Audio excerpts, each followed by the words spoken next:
And we are live. So I just woke up. I'll say I woke up. Dude, I just woke up. Can't you tell? I just woke up. Can you tell too? And Jack tells me, James, we need to go live. Yeah, Champions League. I'm like, what Champions League draw's going on today? Got it, yeah. Boom. We're on it. We're here, guys. We want to react to you. They do kind of sneak up on you. Like, they don't.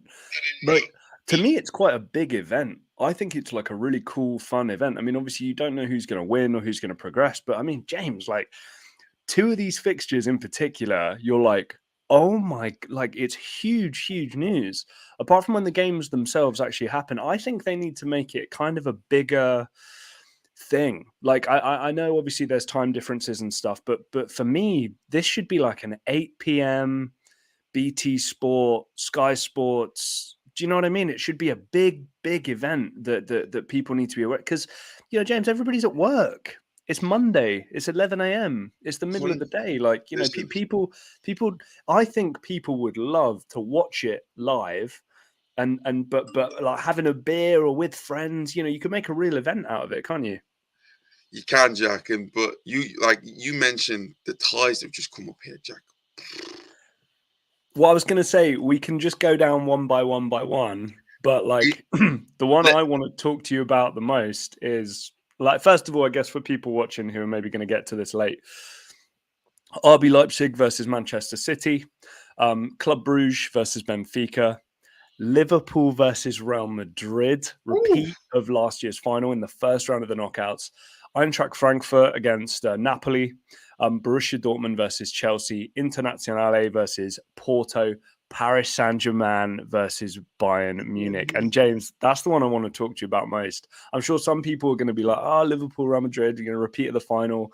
James, PSG, Bayern, we're losing one of the top three favourites right out the gate.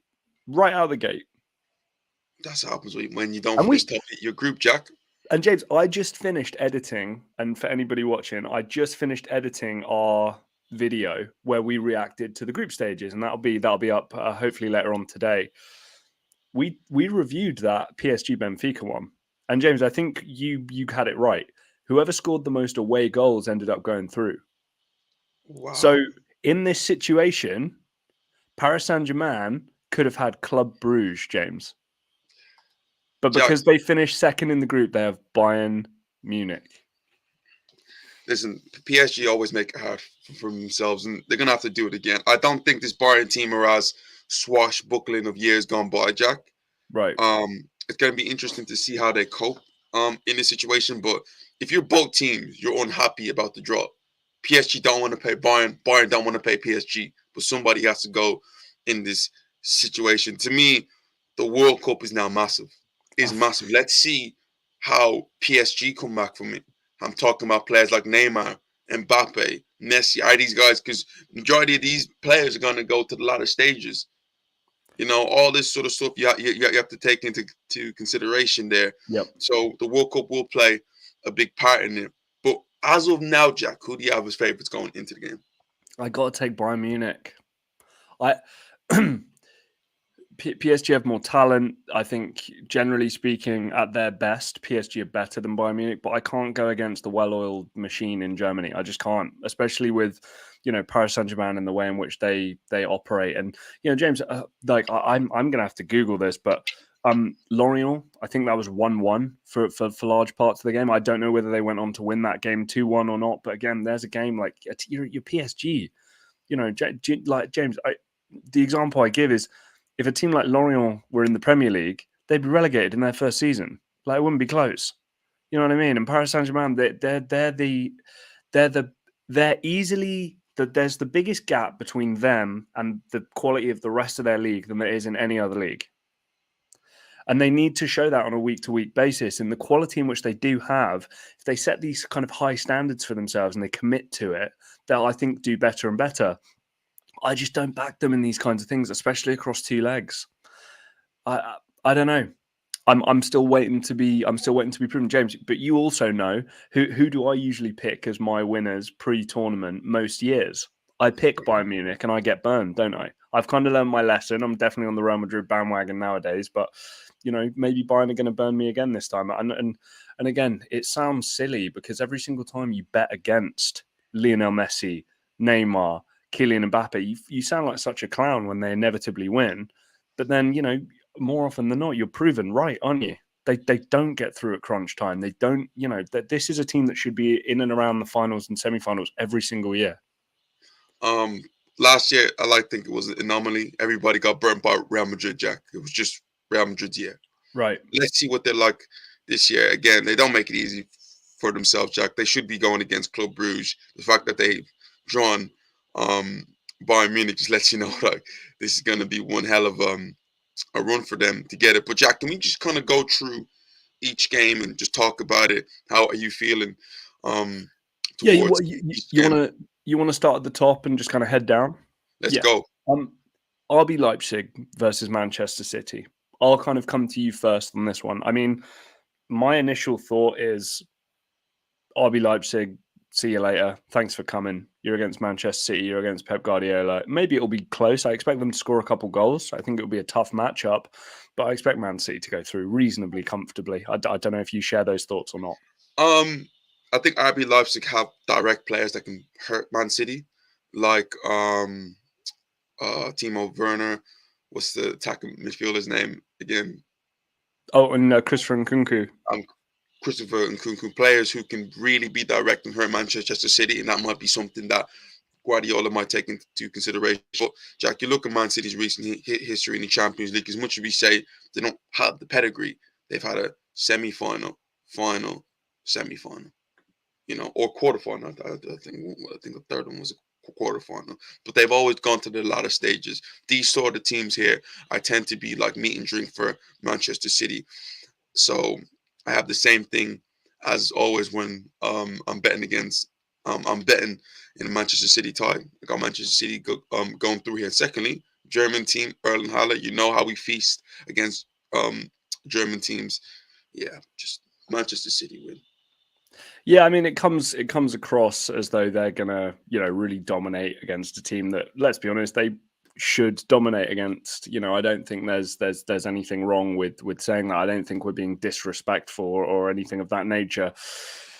What I will say though, James, is RB Leipzig, they're kind of similar to Salzburg in many ways. They do hoard really talented players. Who are on the verge of superstardom. Now, some of them don't go that way, and sometimes they make some nice money off a player who then doesn't succeed elsewhere. But James, there are some just reading some names here, like Dani Olmo's a talented little Spanish attacking midfielder, right? Gvardiol, the centre-back, Croatian centre-back, he 20 years old. He's been rumoured to move to a huge team sooner rather than later for a massive fee. We've already talked about Christopher Nkunku. Lima's there, Szoboszlai is there. Obviously, they managed to snag him, I believe, from Salzburg from before. Andre Silva is still there as a striker. Obviously, he's 27 now, so he really needs to, this is his time to prove himself over the next 5 years or so. He's not a young up and comer anymore. Timo Werner obviously still there. That Benjamin Hendricks is a nice player. Emil Forsberg is still there. There's talented and dangerous players across the board. And I think that's always where you can have this setup where the stars align and you go, well, of course, all these players are really talented. And of course they beat Manchester City. They weren't expecting it. But I think realistically speaking, this is the only thing Pep cares about, James, I would say right now. He will say in the press, Premier League. That's all I care about. It must be Pep Guardiola wants to win a Champions League at another football team. And to be considered one of the all-time greats, he probably is already considered one of the all-time greats. But, some of his colleagues in this managerial era, right, have more Champions Leagues, different teams, that this is the hard one to win. If you can dominate domestically, hey, that's fine. I want you to do it against Europe's elite, and that's going to be the main pull for him. So that's the way I see it with City.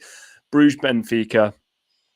James, we talked about this, didn't we? Benfica did very, very well to get out of their group. Bruges are going to be delighted they even made it out of their group. Benfica, I think, their group was tough, but I think that, for them, but I think that they'll be happy at where they finished, enabling to top the group. They'll be happy with that result. Bruges will just be happy they even qualified. I can't look past Benfica over the course of 2 games. Not because I'm just so convinced with how talented and brilliant they are, that their overall average level is just higher than Club Brugge. And I think, again, James, there's that thing of you kind of puff your chest out and you're like, I should be here. If you're Liverpool, Real Madrid, Chelsea, Inter, Paris Saint-Germain, but, Bruges, it's going to be a lot of kind of like, oh, I'm grateful to be here. I hope I can stay for as long as I can. And I just think Benfica, more talented, dangerous across the board. They're going to win that one, don't you think? So Benfica right now are top of the Portuguese league. Jack, Yep. they just didn't get through the group. Jack, they topped their group. They played Juventus in back-to-back games, beat them. They went against PSG toe-to-toe and got a draw each time, even Right. away from home, Jack. So I think we have to put a bit more respect on the name from Jack, the point of view, Jack, they finished top. They finished top and remained unbeaten in a tough group that, yes, you had them going through, but I didn't. But I didn't have them. I didn't feel super strongly about it, mate. I Mhm. wasn't going in there being like, this team are the real deal. I just thought it was more the fact that I think Juventus are garbage, which they are. But again, they're dangerous players that can hurt teams. Defensively, they're a stout team. So again, Jack, I just like you, I'm backing Benfica all the way. Yeah. To win this tie. Club Brugge, they've done well. And to see a Belgium team in the quarterfinals would be amazing. But I just think Benfica have that a little bit more than Club Brugge, so I'm taking Benfica. And James, success is relative. I speak to friends, family, people on the street about this all the time. Like, if you support, some people are watching this Wrexham documentary, right, with Ryan Reynolds and Rob McElhenney and these guys. Success, if you're a Wrexham fan, looks a hell of a lot different than if you're a Manchester City fan, than if you're a Bruges fan, right? I'm sure most of the Club Bruges fan base are going to be unbelievably excited and delighted that they're at a last 16. And if they go out, James, they're not going to be mad at all. They're not going to be mad at all.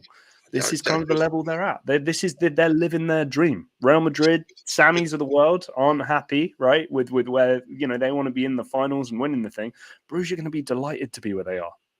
Just a quick thing, guys. I can see a few people's on, guys. If you haven't already subscribed to Box to Box Football, please hit that subscribe button and also hit the like button on this live stream.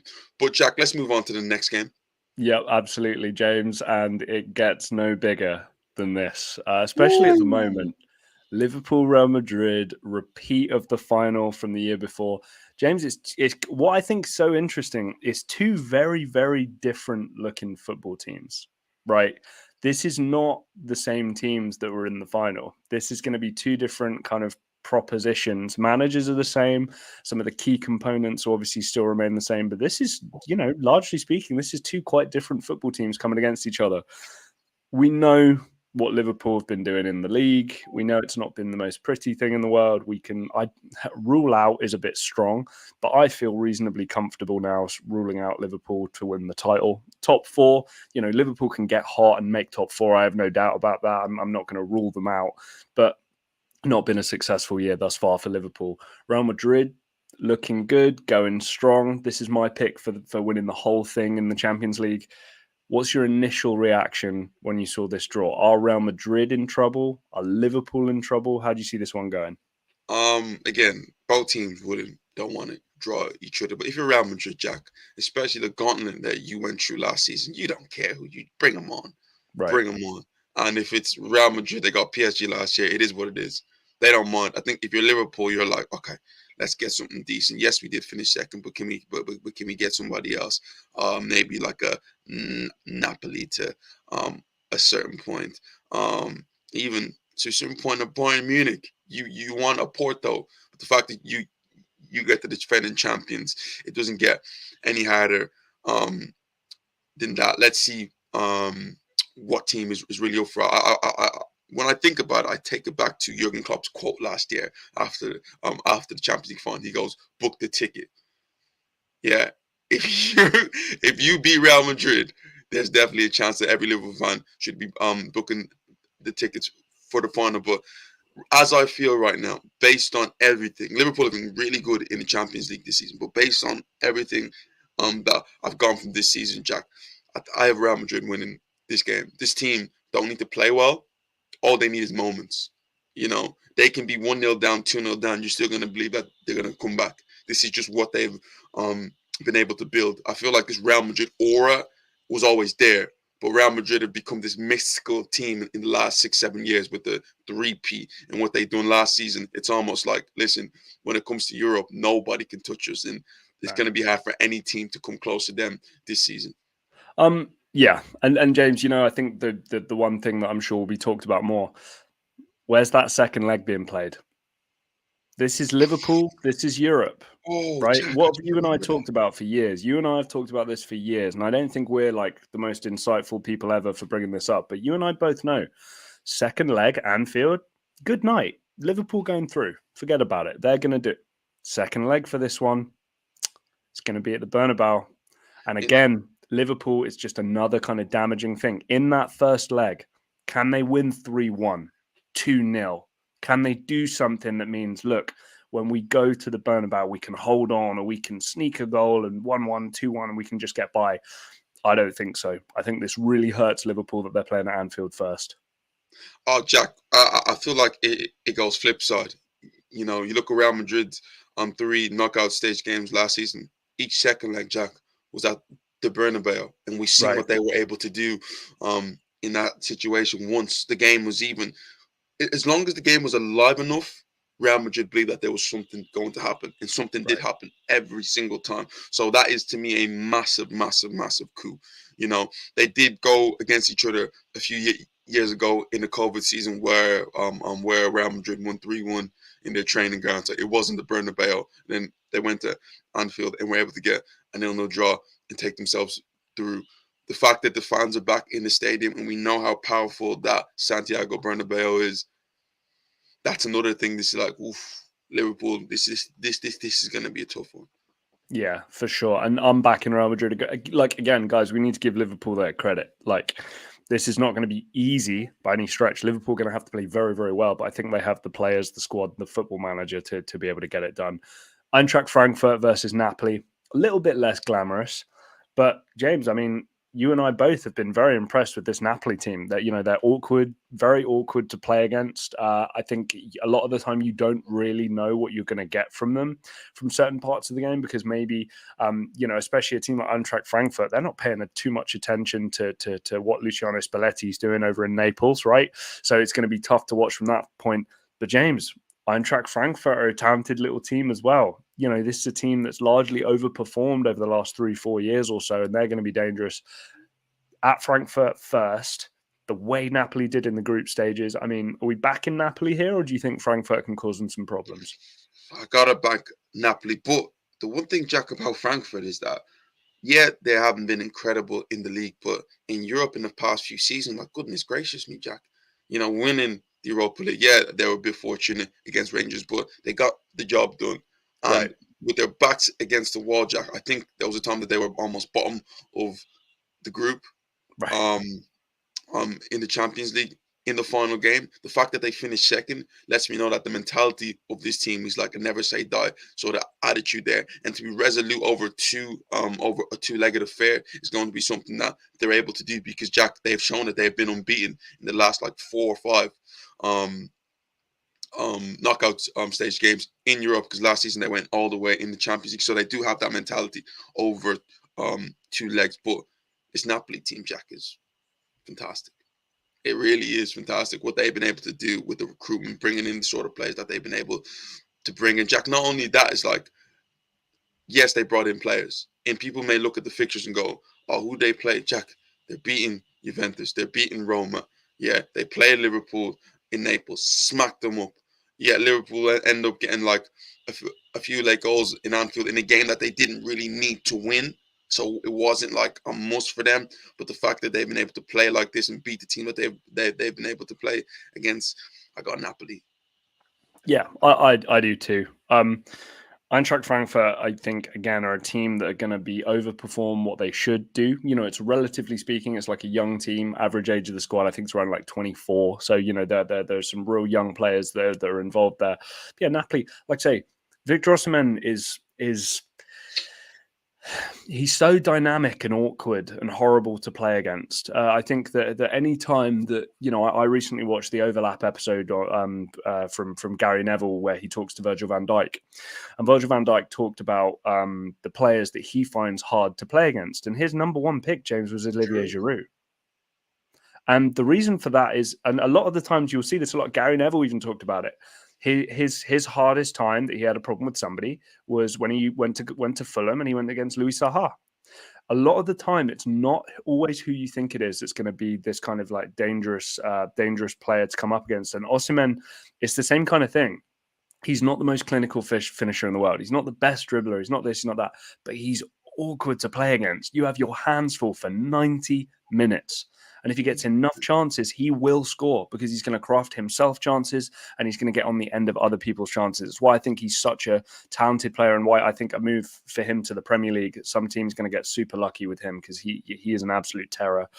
So yeah, I'm going to take Napoli there as well. Again, Frankfurt, again, to a certain extent, I think we'll just be happy to be involved for the last 16. James, Dortmund, Chelsea. Really interesting, this one. Really interesting because we know Chelsea aren't really at the peak of their powers here, from that standpoint. Borussia Dortmund as well. Obviously, you know, you've got the likes of Adeyemi, Karim Adeyemi, Yusuf Moukoko, right? You've got these kind of younger attacking players that are knocking around there as well, with some of the more vet people like Royce is obviously still there, Julian Brandt, and these kind of guys are still knocking around in the attacking sense for Dortmund. But James, I don't know with this one. Yeah, I think it's... Go ahead. I want to save our actual full prediction for the prediction. Oh yeah, we're not. Yes, right. So to be fair, James, that will be in like February though. I've realized that now. We're not going to do our predictions until like February, so we got ages. So guys, you're gonna have to wait till February for this one. But this one, when I truly mean, like, we can talk about who's the favorites going into it. Yeah, right. People would just say Chelsea are favorites in this situation, but I don't think so. I think if you're Borussia Dortmund, Jack, you say, you know what? We don't mind this. We believe that we can go to Stamford Bridge, just like Arsenal did, then get something, and not just get something in one game, but get something in both games and go through, Jack. This is when I mean this one literally hangs in the balance. It really does, because Chelsea isn't convincing. They have some nice players here and there, but you're not taken away by Chelsea. Your breath isn't like Chelsea, and especially with the fact that the old Chelsea's gone and this new Chelsea's coming. The aura isn't there anymore. This one really, really hangs in a balance for me, Jack. And James, there's a serious kind of German influence in this Chelsea team. We need to remember. I know that the likes of an Antonio Rudiger are gone, but Kai Havertz is still a part of that team. You know what I mean? Christian Pulisic is still there, part of that team. So there's kind of crossover, across the board there that can be dangerous. Pierre-Emerick Aubameyang obviously used to be a Dortmund player as well, along with Pulisic as well.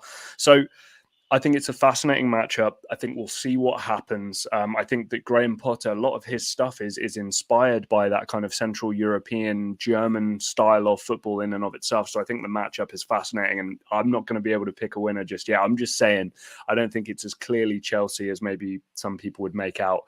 James, the Jose Mourinho derby. Internazionale versus Porto, the two Champions League titles that Jose Mourinho was able to win. These two teams coming up against each other.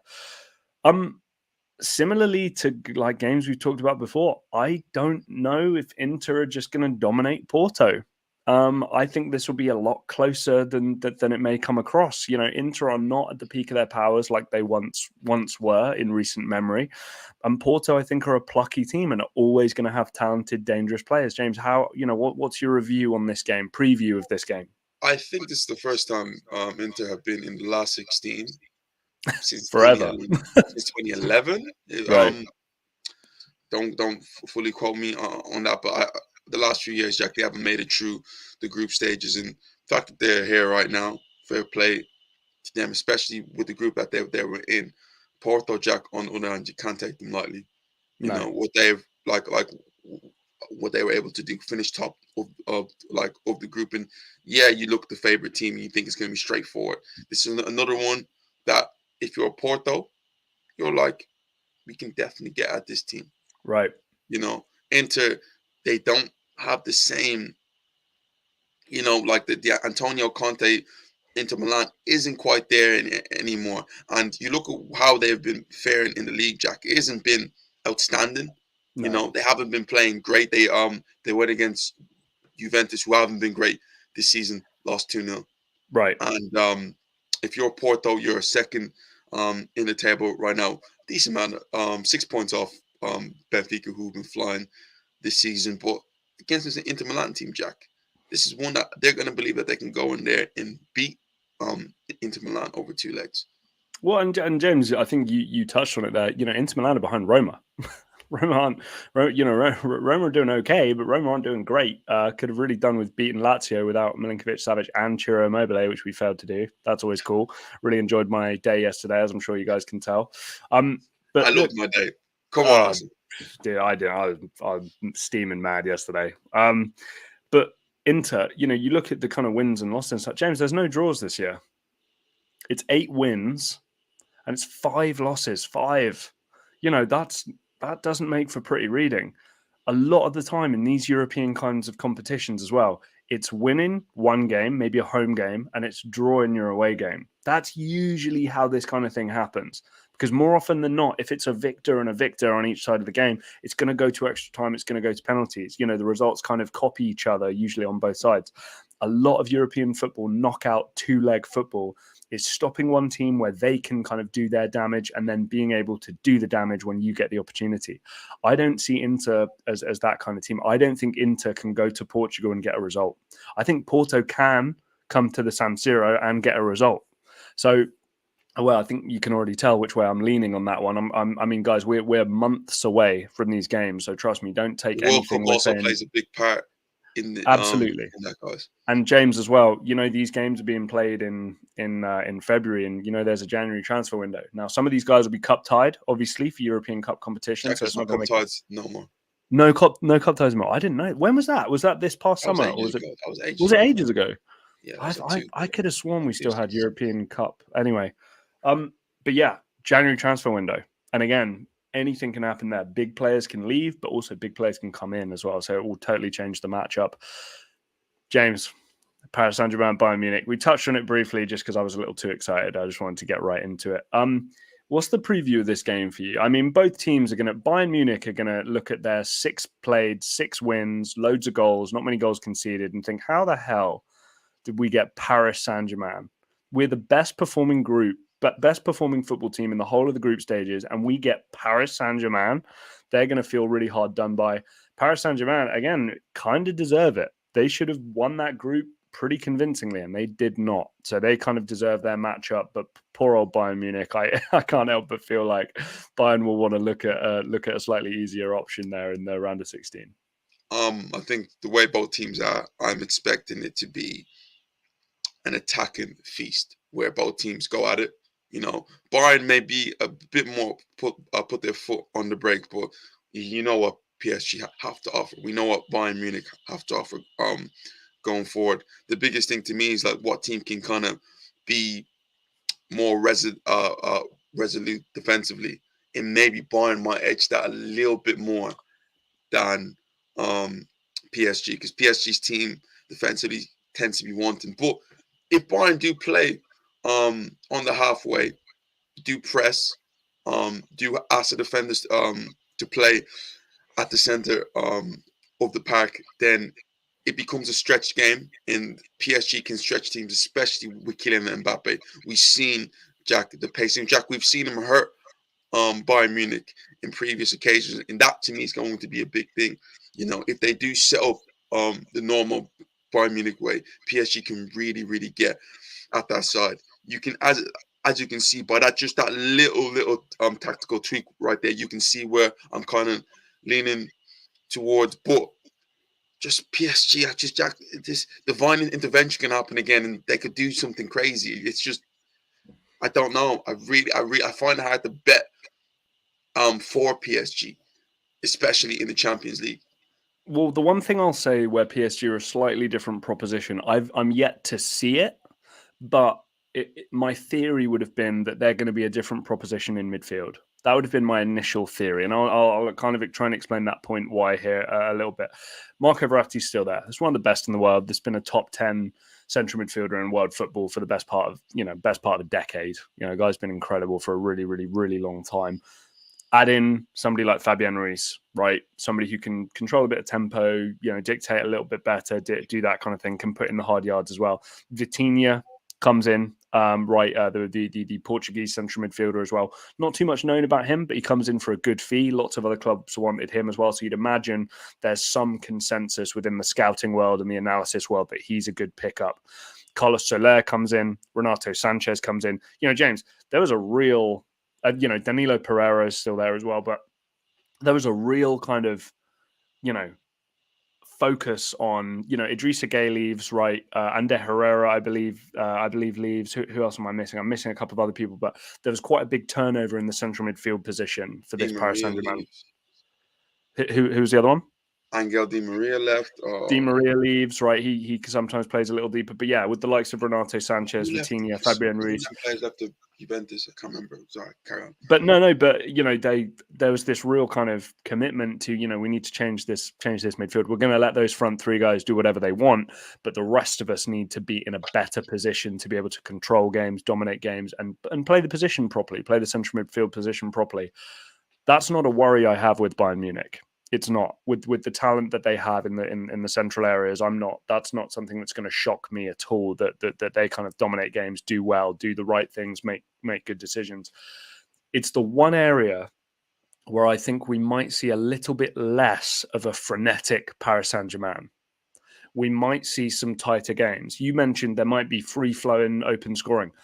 I don't know anymore. I don't. I wonder if PSG, and especially James with Gaultier, the manager that they have there as well, is this a guy who we think is going to go totally gun-ho and, we're going to outscore you, we're going to win this game 6-5? I don't know. I get the sense we're going to see a little bit more of a composed, controlled Paris Saint-Germain team going forward, which to me is part of the reason why Gaultier was brought in, and also the changes that were made in central midfield. Now, the other thing I will say, this Bayern Munich side knows itself very, very well. And what they do is they always have this fantastic core of players, right, that do their jobs very, very well. And then they sprinkle in a Sadio Mane, right? They sprinkle in, so Matthijs de Ligt would come in, a Dayot Upamecano would come in, right? They bring in these players because, James, the core of that squad has been the same there for a good few years now, and they're going to know each other very, very well and be hard to beat. It's a very tough game for me to call. Like I said at the beginning of this video, what, you're going to bet against Messi, Neymar, and Mbappe? It's hard. Do you know what I mean? Imagine, I have to, with a straight face, I have to maybe at some point in February look down the lens and go, I'm betting against Mbappe. I'm betting against arguably the most talented front three we've ever seen. Again, James, and defensively, this isn't the stout Bayern Munich that we knew from old. This is like, with Pavard, Lucas Hernandez, Dayot Upamecano, Matthijs de Ligt, a lot of those names you're going, wow, those are some serious players. But what do we know those players for? What do we know those players are great for? Right? It's ball playing. It's bringing it out from the back. It's possession dominating defensive play. They don't have those defenders where you go, yeah, you're not scoring against us today. They don't really have those kinds of guys like maybe they used to, right? I've talked long enough. I don't know, James. I don't know what to tell you. It's a tough matchup. One more game, Jack. The Spurs. I missed that one. Yeah, absolutely. Go ahead, because I don't know how to think about Spurs at the moment. I dislike AC Milan because I don't think that they will have that to take Spurs on and beat them. I would prefer the matchup of Inter Milan because I do believe over two legs, Inter Milan can really hurt this Tottenham team. Tottenham, if you're Spurs, you don't mind this draw because you look at where Inter Milan are right now. It feels weird because they're trying to get back as in Europe's elite. We know the pedigree that they have. We know the San Siro, but it doesn't feel the same. They kind of scraped through their group in a way. It took them to the final game to secure their position in the Champions League. But Spurs are just a team that are very resolute under Antonio Conte. It's this weird second half thing, and Jack, it might even be a second leg thing. I'm thinking about it, Jack. The second leg will be at the Spurs Stadium, so if they can go in there and stink up Yeah. the San Siro and then take them back to White Hart Lane, Tottenham might just edge it, Jack. Well, again, I think, and I don't know if Milan are going to take this as a compliment, or Spurs will take this as a compliment. I really don't know. James, these are two teams that are playing kind of at a similar level. That there's, and James, when I say talented, I mean like there's like maybe top 3, top 5 in the world, talented players for each of these teams in certain positions, right? Not very many of them, but there's a couple. I've mentioned these names before, but James, Rafael Leao is a world beater. Put Rafael Leao on top of the top team. Guy's an absolute monster. He's a killer, and he's ready to really break out. I've talked about Ismail Benacer as well. He's an incredibly talented central midfielder. He'll get a big move at some point, and he'll show us his qualities. I've given somebody like Theo Hernandez so much praise. In our France video that we talked about recently, the guy's an unbelievable dynamic attacking threat, the likes of which we haven't seen for a little while here in kind of the modern fullback in terms of the reliance on him. And it's the same with Spurs, James. On their day, the likes of a Harry Kane, right? The likes of a Heung-min Son. There are these guys in and around that team where you can look at them and go, wow, man, like these guys are dangerous, good players. I think with Milan in particular, there's this certain level of we're not quite at our powers like we were before, and the really talented guys we have are going to move on. And to a certain extent, they're being a little bit like a stepping stone club. And that I know sounds like a real diss, and I'm sure that I won't be thanked for any AC Milan fans who are listening to that. But that is a little bit what it feels like. Some of these guys are just kind of waiting until the right opportunity comes up to leave. And with Spurs, it just feels like we're on the precipice of an Antonio Conte burnout again. Again, we enter our second year. The rumblings start to happen, and then by the time the third year rolls around, he's either already gone. Or he's about to go. And it feels like we're getting to that stage now. I'll repeat what I've said already 100 times, mate. Spurs are third or fourth or wherever the hell they are. At no point, really, apart from maybe 1 or 2 games, have I gone, wow, Spurs look good. Spurs playing well. I'm excited for them going forward. I think, James, they're going to just slowly fade away out of this Premier League picture. And, James, they might just get caught by surprise with the likes of Leao and Theo Hernandez and Fikayo Tomori and that clan there, and that they might leave this competition earlier than they should.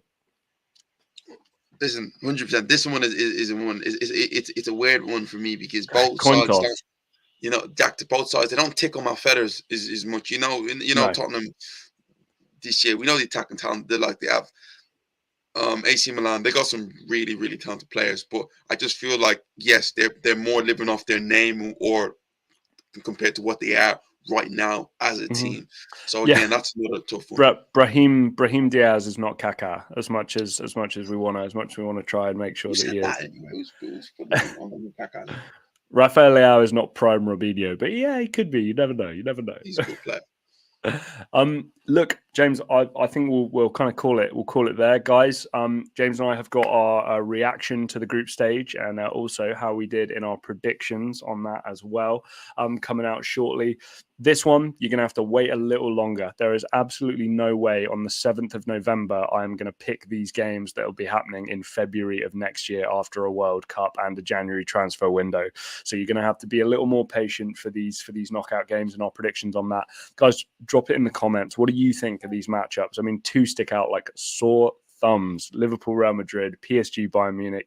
There any other ones that you look at and think could be sneaky good games as well? Drop a like on the video if you like what you've seen.